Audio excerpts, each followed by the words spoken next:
back. Who? Mike Ferland's back. Welcome to episode 2 of Hockey Talky. Wildest world, take your seats, enjoy the show. Wildest world, the crowd goes wild, ready to go. Wow, what a statement game from Mike Ferland, Whitey. Did you see this coming? Well, the first thing is, coming off a long-term injury, you want to set a tone. And yeah, he did that for sure.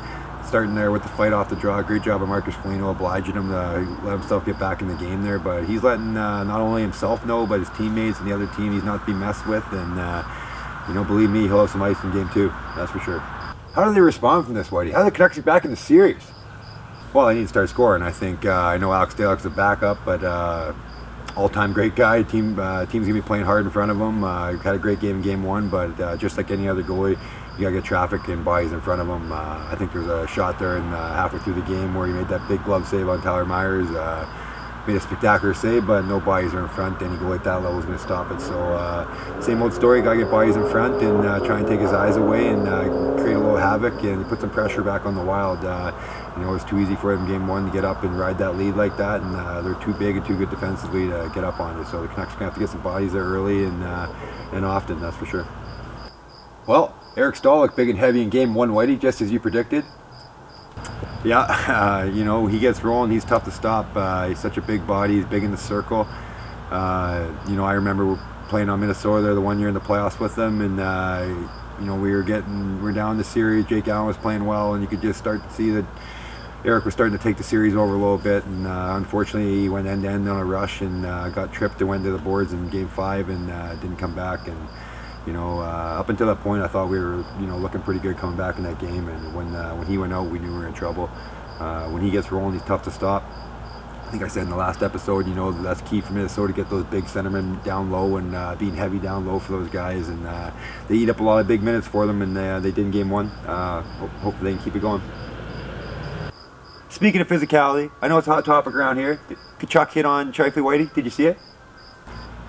Yeah, I saw it. I'm going to tread lightly on this one. I think, it's a little bit of fault on both sides. I think the big majority of blame should maybe go to the 4 months off and a little bit of timing issues and just not being physically ready for playoff hockey and more or less maybe mentally ready for playoff hockey.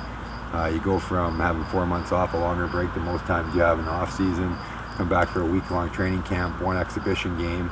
Mark Scheifele, a skilled player, trying to dump the puck in, maybe preserve his body, not take a big hit. I think, if he takes a little bit more punishment in 3-4 months throughout the season, you start to learn how to take hits a little bit more and you get a little bit used to it. I think that's a product of not taking one in a while, turning back and exposing himself a little bit. And obviously we saw the rest was happening. But, if that play happens at the end of March when they're still playing, I think Mark chips the puck in and takes a bump from Hanifin, and we're not talking about anything because, not quite used to the physicality of the game. The human instinct says turn back the other way, and, he exposes the vulnerable side of his body.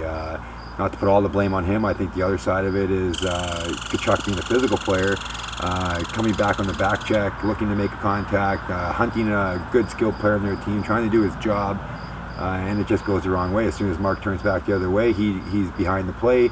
He goes to adjust. He misses. He sticks something else to try and get him. And believe me, at the start of the season, when you're a physical guy, your timing's not there. You are doing things that you're not normally doing when you're going into playoff time every season. That you've got those timing of the hits down. You're putting guys on their behinds. The first part of the season, you're usually running into guys. You're missing them. Your timing's off. Right there, to me, his timing's off. He misses the hit. He sticks something out. Too bad it's his foot, and hopefully Mark Scheifele's not hurt too bad, but I don't think this happens if we're playing playoff hockey like normal.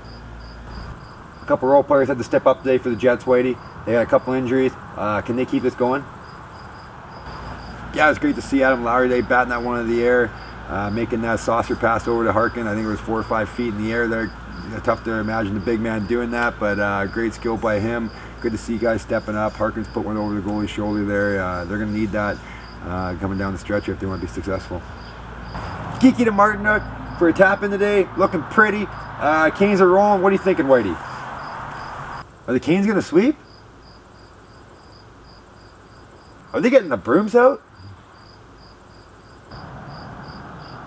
Habs win game 1 in overtime, upset in the making. Yeah, it could be. You know, when you got a goaltender like Carey Price, anything can happen. You know, I had a coach in the minors. When you get in overtime, he always used to say it's just about outlasting the other team. You have a goaltender like Carey Price, you definitely have a good chance to outlast him. And he made a couple big saves last night, and allows Petrie to scoop one up there and put the team ahead. And you know, you never know in these short series. Tell us how excited you are to have hockey back, Whitey. Yeah, it's great. You know, first time I think I've watched hockey on August long weekend. We were loving it. We got to see Matt Calvert lead the Avalanche yesterday with 5 hits and lead them to victory in the round robin play. Elkhorn's Travis Sanheim had a nice assist to the Copter yesterday for a breakaway goal. It's good to see the boys back playing. Can't wait to keep watching. And that about wraps up here, folks. Thanks for watching episode 2 of Hockey Talky. If you haven't subscribed yet, hit that red button and we'll see you for episode 3. Thanks again, Whitey. Appreciate it, man. Yeah, thanks a lot for having me. It's great to be back. I really appreciate the t-shirt. You know where I can get some more?